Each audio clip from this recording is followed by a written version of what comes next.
ময়মনসিংহ জেলার মুক্তাগাছা উপজেলার সিংড়ার খাল পুনর্খনন কর্মসূচি সরেজমিনে পরিদর্শন করেছে ময়মনসিংহের জেলা প্রশাসক জনাব মোহাম্মদ সাইফুর রহমান।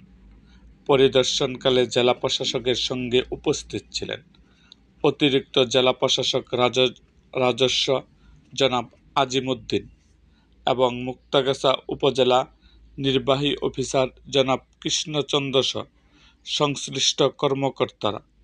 খালটি পুনরায় খনন করা হলে এলাকায় কৃষিকাজের সেচ সুবিধা বৃদ্ধি পাবে এবং জলাবদ্ধতা নিরসনে এটি গুরুত্বপূর্ণ ভূমিকা রাখবে বলে আশা করা হচ্ছে। এই খাল কর্মসূচির পুনর্খননের উদ্বোধন করেন মাননীয় প্রধানমন্ত্রী তারেক রহমান। তারই দিক নির্দেশনায় বিভিন্ন উপজেলায় খাল খননের কর্মসূচি শুরু হয়েছে।